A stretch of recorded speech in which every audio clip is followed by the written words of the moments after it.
VD. സവർക്കർക്ക് Bharat Ratna നൽകണമെന്നത് പതിറ്റാണ്ടുകളായുള്ള ആവശ്യമാണ്. കോൺഗ്രസ് സർക്കാരിന്റെ കാലം മുതൽക്കേ രാജ്യസ്നേഹികൾ ആവശ്യപ്പെട്ടു തുടങ്ങിയതാണ് ഈ ഭാരതരത്ന. ഇപ്പോഴിതാ നരേന്ദ്രമോദി സർക്കാരിന്റെ 3ാം ടൈമിലൂടെയാണ് ഭാരതം മുന്നോട്ട് പോകുന്നത്. ഇപ്പോൾ സവർക്കർക്ക് ഭാരതരത്ന നൽകണം എന്നാവശ്യപ്പെട്ടിരിക്കുന്നത് RSSന്റെ മേധാവി മോഹൻ ഭാഗവതാണ്. സവർക്കർക്ക് ഭാരതരത്ന നൽകുന്നത് ആ ബഹുമതിയുടെ യശസ് വർദ്ധിപ്പിക്കുമെന്നാണ് മോഹൻ ഭാഗവത് ശക്തമായി അഭിപ്രായപ്പെടുന്നത്. വിഭജനത്തിന്റെ ഒരു രീതി ഉണ്ടായിരുന്നു പണ്ട് 47-ൽ. ആ രീതി മറന്ന് അഖണ്ഡ ഭാരതം ഇനിയെങ്കിലും സാധ്യമാക്കണമെന്നും ബംഗ്ലാദേശിൽ ഹിന്ദു സമൂഹം ക്രൂരമായ വിവേചനം നേടുന്നതിനെ എതിർക്കണമെന്നും RSS നേതാവ് വ്യക്തമായി പറയുന്നുണ്ട്. ബംഗ്ലാദേശിൽ ഏകദേശം 1.25 കോടി ഹിന്ദുക്കളുണ്ട്. അവിടെ അവർക്ക് ജീവിക്കാനും പോരാടാനും ഇടം വേണം. അവരവിടെ ജീവിക്കും എന്നാണ് തീരുമാനമെങ്കിൽ ലോകമെമ്പാടുമുള്ള മുഴുവൻ ഹിന്ദുക്കളും അവരെ സഹായിക്കുമെന്നാണ് ഇപ്പോൾ മോഹൻ ഭാഗവത് ആഹ്വാനം ചെയ്തിരിക്കുന്നത്. അതൊരു ഉറപ്പാണ്. ആ ഉറപ്പ് മോഹൻ ഭാഗവതും RSSും പാലിക്കുക തന്നെ ചെയ്യും. കാത്തിരുന്ന് കാണാം. പിന്നെ ഭാരതത്തിലുള്ള അനധികൃത കുടിയേറ്റക്കാരെ നാട് കടത്തണം. അവർക്ക് രാജ്യത്ത് തൊഴിൽ നൽകരുത്. അനധികൃത കുടിയേറ്റത്തെ ചെറുക്കാൻ സെൻസസിലൂടെയും സമഗ്ര വോട്ടർ പട്ടിക പരിഷ്കരണത്തിലൂടെയും ഏതാണ്ടൊക്കെ തീരുമാനമായിട്ടുണ്ട്. അങ്ങനെ അവരെ കണ്ടെത്തി പുറത്താക്കണമെന്നാണ് മോഹൻ ഭാഗവത് ഇപ്പോൾ ആവശ്യപ്പെടുന്നത്. ഏത് മതത്തിൽപ്പെട്ട ആർക്കും RSSന്റെ മേധാവിയാകുമെന്ന മറ്റൊരു വെടികൂടി അദ്ദേഹം പൊട്ടിച്ചിട്ടുണ്ട്.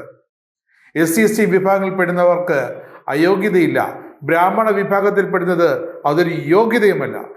ബ്രാഹ്മണരിലൂടെയാണ് RSS എന്ന സംഘടന തുടക്കം കുറിച്ചതെങ്കിലും ഇപ്പോഴീ സംഘടന എല്ലാ ജാതിക്കാർക്കും വേണ്ടി പ്രവർത്തിക്കുന്നതാണ് മോഹൻ ഭാഗവത് ശക്തമായി മുന്നറിയിപ്പ് നൽകിയത്. അത് ചില വിഭാഗങ്ങൾക്കുള്ള മുന്നറിയിപ്പ് തന്നെയാണ്.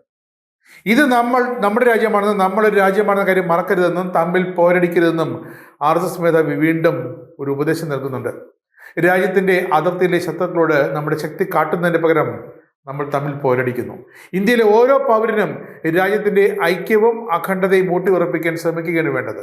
അതിനു പകരം പാർലമെന്റിലായാലും പുറത്തായാലും രാഹുൽ ഗാന്ധിയും പ്രതിപക്ഷവുമൊക്കെ സർക്കാരിനെതിരെ, ഭാരതത്തിനെതിരെ, ജനതയ്ക്കെതിരെ അതിർത്തിയിലിരിക്കുന്ന ശത്രുക്കളോട് രാജ്യം ഞങ്ങളുടെ ശക്തി ഇപ്പോൾ കാണിക്കുന്നില്ല, മറിച്ച് തമ്മിൽ പോരടിക്കുന്നു. ഒരു രാജ്യമെന്ന കാര്യം മറക്കുകയാണെന്നത് വീണ്ടും പറയുന്നു. രാജ്യത്തിന്റെ ഐക്യത്തിനും അഖണ്ഡതയ്ക്കും വേണ്ടിയാണ് എല്ലാവരും പരിശ്രമിക്കേണ്ടത്, ഒത്തൊരുമിച്ച് നിൽക്കേണ്ടത്. പോരായ്മകളുണ്ടെങ്കിൽ എല്ലാവരും ചേർന്നത് പരിഹരിക്കണം. ഇത് മോഹൻ ഭാഗവതിന്റെ ഉപദേശമാണ്. എന്തായാലും പുറത്തുനിന്ന് വന്നവരൊക്കെ പോയി കഴിഞ്ഞു. എന്നാൽ നൂറ്റാണ്ടുകളായി ഇസ്ലാമിന്റെ ആചാരങ്ങൾ ഭാരതത്തിൽ സുരക്ഷിതമാണ്. രാജ്യത്ത് ജാതി വ്യവസ്ഥയുടെ പേരിലാണ് അനീതി നടന്നത്, അല്ലാതെ ഇസ്ലാമിൻ്റെയോ മറ്റു മതവിഭാഗക്കാരുടെയോ പേരിലല്ല. അതുകൊണ്ട് ഭാരതമെന്നും ഒറ്റക്കെട്ടായി നിൽക്കണം.